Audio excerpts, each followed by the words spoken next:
కొరకే కాకుండా మనం చేసిన దుష్కృత్యములను పోగొట్టి, మన పాపములను పోగొట్టి, అంతఃతిమిరాన్ని పోగొట్టి, బాహ్యమునందు తిమిరాన్ని పోగొట్టి, లోకోపకారం చేసి సమస్త జీవులను ఉద్ధరించగలిగిన దీపం ఆ దీపం. కాబట్టి ఈ దీపాలు వెళ్ళిపోవాలి.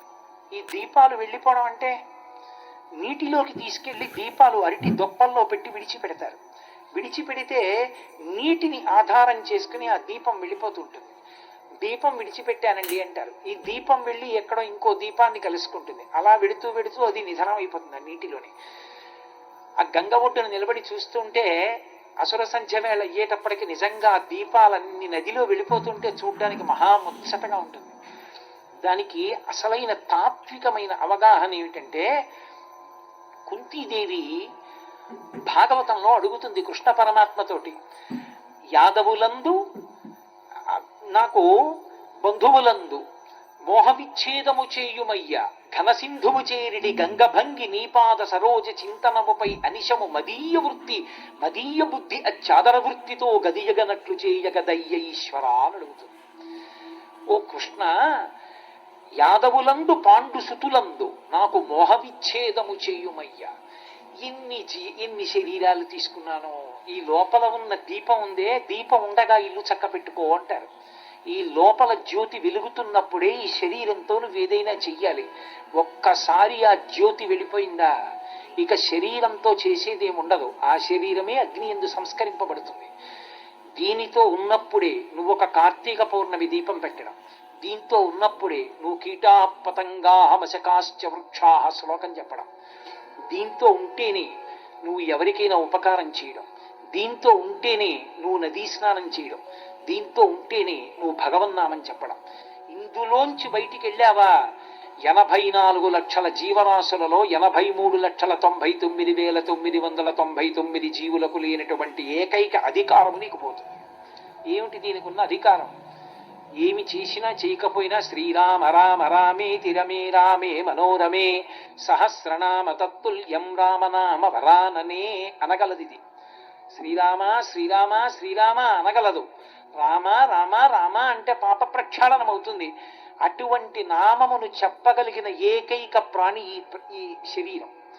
ఒక్కసారి ఈ శరీరం పోయిందా ఇక నువ్వు చెప్పలేవు.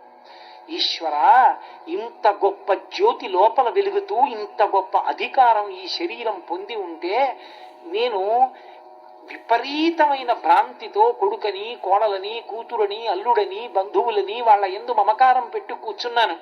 ఆయుర్దాయమా అయిపోతోంది. కార్తీక మాసమా ఏడాదికి ఒక్కసారి వస్తుంది.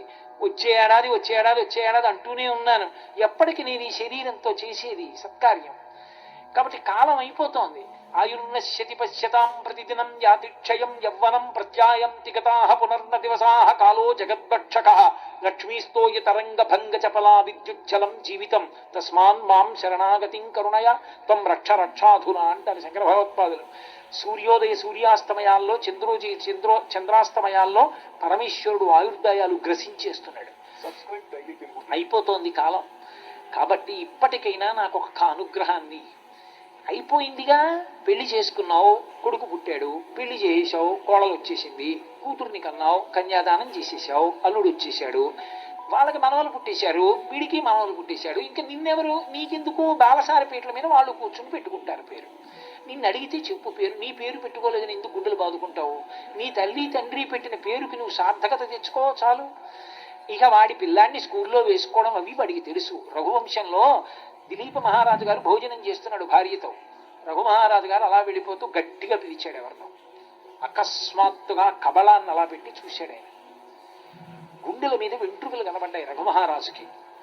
ఆయన అన్నాడు, వీడి గుండెల మీద వెంట్రుకలు వచ్చాయి, వీడి కంఠస్వరం పురుషస్వరంతో బాగా కరుగు తేలింది, ఇక నేను అక్కర్లేదు, యవరాజ్య పట్టాభిషేకం చేసి మనం వానప్రస్థానికి వెళ్ళిపోదాం అన్నాడు భార్యతో. నువ్వు పోనీ వానప్రస్థానికి వెళ్ళిపోక్కర్లేదు, వాళ్ళ సంగతి వాళ్ళు చూసుకోగలరని ఇంకా తెలుసుకుంటే చాలు. తెలుసుకుని అంటే నేను మీతో చెప్పట్లేదు, మీరందరూ ప్రాజ్ఞులు, నా కోసం నేను చెప్పుకోవడం అంతే అనుకుని చాలు, ఇంకా ఎన్నాళ్ళు పెట్టుకుంటాం ఈ పిచ్చి అని పాండవులందు యాదవులందు పాండు సుతులందు నాకు మోహవిచ్ఛేదము చేయుమయ్యా. ఇంకా ఏమో వాడు ఉద్ధరిస్తాడు, వాడు గోదానం చేయడం ఏమిటి? నేను ఎప్పుడు చేసుకుంటాను? నీ చెయ్యొద్దు గోదానం. అందుకని నేను చేసుకోవాలన్న తాపత్రయం నాకు రావాలి. నాకు మోహ విచ్ఛేదము చేయుమయ్యా, ఘనసింధువు చేరిడి గంగభంగి నీ పాద సరోజ చింతనముపై మదీయ వృత్తి అచ్చాదర వృత్తితో గదియగనట్లు చేయగదయ్య ఈశ్వరా. నా మనసు ఎప్పుడూ నిన్నే ఆలోచిస్తూ నీ గురించే స్మరిస్తూ ఇంక నీ యందు నా భావనలు ఐక్యమయ్యేటట్టుగా నన్ను అనుగ్రహించవయ్యా. ఇవే పట్టుకు తిరుగుతోంది అంటుంది. గంగని ఆధారం చేసుకుని గంగ సముద్రంలో కలిసిపోయేటప్పుడు ఆ దీపాన్ని కూడా తీసుకెళ్లిపోయినట్టు భావనామాత్ర సంతుష్టాయై నమో నమః అయిన లలితాపరా భట్టారికా స్వరూపమనందు నీ మనసు లయమైతే భగవంతుని గురించే చింతన చేయడం వల్ల ఆ భగవంతుడే నిన్ను భగవంతునిలోకి తీసుకుంటాడన్న తాత్వికమైన భావమునందు నువ్వు పూనిక దాల్చి నిలబడడం, నది యందు దీపాన్ని విడిచిపెట్టి చూస్తూ నిల్చోడం. ఆ ప్రయాణం నీకు కావాలి. తజ్జలా అన్నది పేరు ఈశ్వరుడికి. నీటికి ఈశ్వరుడని పేరు. లింగ పురాణంలో సంజీవనం సమస్తస్య జగత సలిలాత్మిక భవ ఇత్యుచ్యతే మూర్తిర్భవస్య పరమాత్మన అంటారు. నీరుగా పరమశివుడున్నాడు అని. కాబట్టి ఆ నీటిని ఆశ్రయించి దీపం పెడుతోంది. అంటే భగవంతుణ్ణి ఆశ్రయించి సంకల్పాలు పెడుతున్నాయి. సంకల్పములు ఊపిరి మీద ఆధారపడతాయి. ఆ ఊపిరి తీసి విడిచిపెడుతుంటే సంకల్పములు నడుస్తూ ఉంటాయి. మనసు కదులుతుంది. ఈ కదలికలు పరమేశ్వరుణ్ణి పట్టుకున్నాయి. ఈ పరమేశ్వరుణ్ణి పట్టుకుని మనసు ఊపిరిలు వెడుతున్నాయి. దీపం రెపరెపలాడుతూ ఎక్కడో ఆ ఊపిరి ఆగిపోతుంది. ఆ ఆగిపోయినప్పటి ఆఖరి సంకల్పం కూడా ఆయన గురించి. అప్పుడు ఆయన యందే ఐక్యమవుతాడు. వెళ్ళి వెళ్ళి వెళ్ళి వెళ్ళి వెడుతున్నటువంటి దీపం అరటి దొప్ప మీద ప్రయాణం చేస్తుంటే దానిలో ఉన్న ఆవు నెయ్యి అంతా ఆవిరైపోయింది. అది ఆరిటి దొప్ప మీదే నిధనం అయిపోయింది. కొంత ఒత్తిడికి తిరగబడి ఆ గంగలోనే కలిసిపోయింది. గంగలో ఉన్న చాపే మింగేసింది. గంగలోనే ఉండిపోయింది. గంగని ఆధారం చేసుకుని బయలుదేరి గంగలో కలిసిపోయిన దీపంలా నిన్ను ఆధారం చేసుకుని నీ గురించి చేసినటువంటి స్మరణల చేత నేను నీ యందు ఐక్యమగుదునుగాక, పునరావృత్తి రహిత శాశ్వత శివ సాయుధ్య స్థితిని పొందుదునుగాక అన్న పూనికని పెంచుకోవడం నీటిలో దీపాన్ని విడిచిపెట్టడం. అందుకొరకు అరటి దొప్ప మీద విడిచిపెడతారు. ఎందుకని? మళ్ళీ జలభూతమునకు ఇబ్బంది కలగకూడదు. మనం చేసేటటువంటి పనులు ఇతర ప్రాణులకు హాని కలిగించేవి కాకూడదు. అరటి దొప్ప లాంటివి నీటి యందు నానిపోయి లోపలికి వెళ్ళిపోయినా జలచరములు తినగలుగుతాయి. అంతేకాని నేను పెట్టుకున్న దీపం నీటి మీద బాగా తేలాలని నీటి యందు కరగని పదార్థాన్ని మీరు వినియోగించారనుకోండి, అవి నీటి యందు ఉండేటటువంటి భూతములకు మళ్ళీ మీరు అపకారం చేసిన వారు అవుతారు. అప్పుడు మనుష్య ప్రాణికి చెయ్యవలసినటువంటి కర్తవ్యమునందు దోషం వస్తుంది. కాబట్టి అరటి దొప్పలో దీపం పెట్టి విడిచిపెట్టండి అన్నారు పెద్దవాళ్ళు. కార్తీక దీపము అన్నదొక్కటే అంత ప్రాశస్త్యం వహించింది. అందుకే కార్తీక మాసంలో దీపం వెలిగిస్తే చాలు. దీపం వెలిగించండి అన్నప్పుడు దీపం వెలిగించాలి తప్ప పట్టుకెళ్ళి కర్పూరపు బిళ్ళలు దేవాలయంలో ఎక్కడ పడితే అక్కడ వెలిగించేసి ఆ జ్వాల రేగిపోతుంటే ఎవరి చీరకో అంటుకుంటుంటే వీడి నేను దీపం పెట్టి పుణ్యంగా మూట కట్టుకున్నాను నమస్కారాలు చేయడం, అవి దోషభూయిష్టమైనటువంటి పనులు. దీపం పెట్టడం అన్నప్పుడు దీపాన్ని ఎక్కడ ఉంచడానికి అనువైన ప్రదేశమో అక్కడే దీపాన్ని ఉంచాలి. నాకు చాలా బాధాకరంగా ఎక్కడ అనిపిస్తుందంటే, కార్తీక మాసంలో మీరు ఏ శివాలయానికి వెళ్ళండి, భక్తి ఎక్కువైపోయి నందీశ్వరుడి వెనక భాగంలో పెడతారు. నిన్ను కూర్చోబెట్టి పెడితే దీపం కూర్చోగలవా?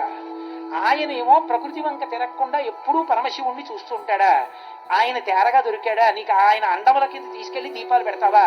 ఎంత దోషం! ఇంకోడు వచ్చి ఎలా దర్శనం చేసుకుంటాడు? అక్కడ ఇబ్బంది కాదు. ఒక పని చేస్తున్నావంటే ఏదో చేయడం కాదు, కొంచెం మనసు పెట్టి విచారణ చేసి మనిషిగా నువ్వు ఎంత పరిజ్ఞానంతో పరిపక్వతతో పరిణితితో చెయ్యవలసిన అవసరం ఉంటుందో ఆ